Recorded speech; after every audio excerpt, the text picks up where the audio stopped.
नमस्कार। प्रस्तुत है आज का चिंतन। वृद्धावस्था मनुष्य का दूसरा बचपन है।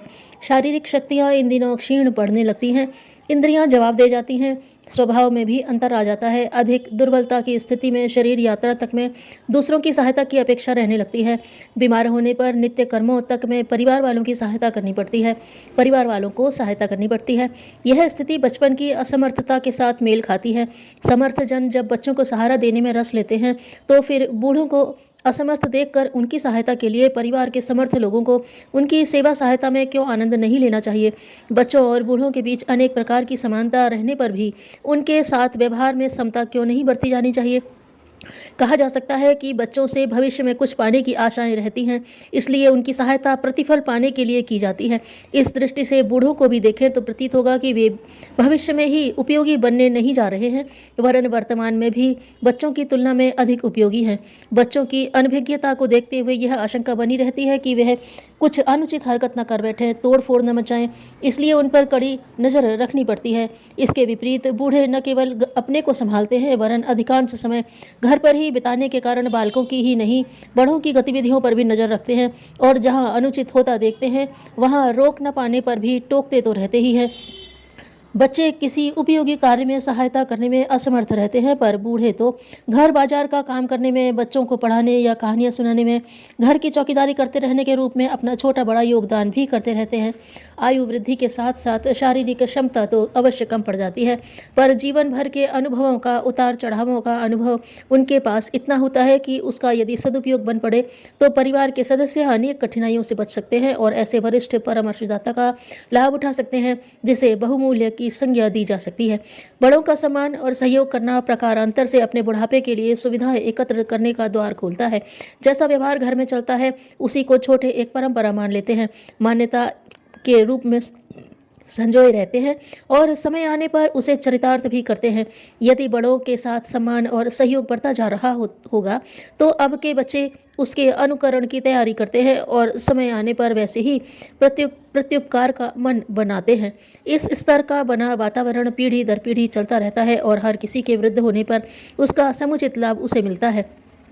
इन दिनों का वातावरण असुरक्षा का है। घर को खाली छोड़कर जाने पर चोरी उठाईगिरी की घटनाएं देखते देखते हो जाती हैं। पड़ोसी ही ऐसा अनर्थ कराते व अपनी ईर्ष्या को बनाते रहते हैं। समाज में ठगों की कमी नहीं, घर में मात्र महिलाओं और बच्चों को देखकर आक्रमण करते हैं। आतंकवादी दिन दहाड़े चढ़ दौड़ते हैं और प्रतिरोध या पुकार का साहस उभरता न देख कर कुछ भी कर गुजरते हैं। कोई वयोवृद्ध यदि घर में बैठा हो तो इतने भर से अनाचारियों के हौसले टूटते हैं।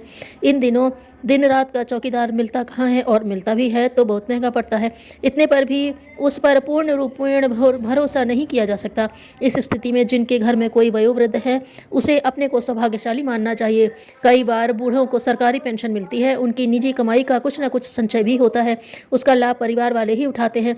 यदि ओछी प्रकृति के नई पीढ़ी वालों की तरह वे भी बेरुखी पर उतर आए तो वे भी अपनी निजी कमाई को समेट कर कहीं भी जा सकते हैं, किसी को भी दे सकते हैं। ऐसी दशा में पता चलेगा कि वृद्धों की सेवा करना घर वालों के लिए लाभदायक था या हानिकारक। इतने पर भी इन दिनों देखा जाता है कि बूढ़ों की उपस्थिति भारभूत बनती जा रही है। स्वेच्छाचार में किसी बाधक तत्व को सहन न करने की अदूरदर्शिता ही इसका प्रमुख कारण है, तथा कृतज्ञता का संकुचित मानस भी। पश्चिमी हवा में भी बूढ़ों से पिंड छुड़ाकर मियाँ बीवी का मन मर्जी अपना कर मौज उड़ाने का प्रचलन है। वही प्रकारांतर से अपने देश में भी आ गया है। कई बार बूढ़े बदली हुई परिस्थिति को नहीं समझ पाते और पुराने जमाने की तरह अकड़ दिखाते हैं तथा समय के परिवर्तन से भी परेशान होते हैं। कई नासमझ बूढ़ों के संबंध में भी यही बात है। कई चिड़चिड़ेपन के कारण घर पर भार बन जाते हैं। कईयों में निंदा चुगली करने की आदत होती है और वे व्यर्थ के झंझट अपने और दूसरों के लिए खड़े करते रहते हैं। समय को देखते हुए बूढ़ों की समस्या को एक महती समस्या माना जाना चाहिए। संसार में जितने बच्चे हैं लगभग उससे कुछ ही कम बूढ़े हैं। छात्रों के लिए विद्यालय, बोर्डिंग, निर्वाह आदि की व्यवस्था है। उसी स्तर पर बूढ़ों को भी समझा जाना चाहिए। जो वयोवृद्ध परिवार के बीच खप नहीं पाते उन्हें स्वेच्छापूर्वक एक स्वतंत्र जीवन यापन का अवसर मिले। इसके लिए अधिक से अधिक वृद्धाश्रमों का निर्माण समय की महती आवश्यकता है। उसके निर्माण में संपन्न वृद्धों का विशेष योगदान रहे।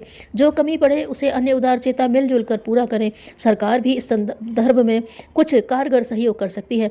बच्चे बच्चों में घुल मिल जाते हैं। किशोरों और तरुणों को अपने वर्ग वालों का साथ सुहाता है। फिर वृद्धों में यदि समझदारी हो तो उन्हें भी अपने उम्र के लोगों के साथ घुल मिल जाने की आदत डालनी चाहिए। पुराने मोह को इसलिए कम करना चाहिए कि ताली एक हाथ से नहीं बजती। यदि संतानें भारभूत मानती हैं तो अच्छा यही है कि सम्मानपूर्वक स्वावलंबी स्तर पर जी लिया जाए। जिनके पास घर की पूंजी के गुजर करके जीने की व्यवस्था नहीं है, वे वृद्ध आवास के साथ जुड़ी जमीन में शाक भाजी, फूल आदि की सुगम खेती करने या छोटे गृह उद्योगों के सहारे कुछ कमाने की बात सोच सकते हैं। जो गृहस्थी के बीच पड़े हुए हैं उन्हें संभव है इस प्रकार का एकाकीपन खले, पर जो वृद्ध साथी हैं उनके साथ घनिष्ठता बढ़ा लेने पर भी तो नया परिवार बन सकता है और एक दूसरे की सेवा सहायता करते रहने पर वैसा ही सुयोग और सुविधा साधन बन सकता है जैसा कि निजी घर परिवार के बीच होता है।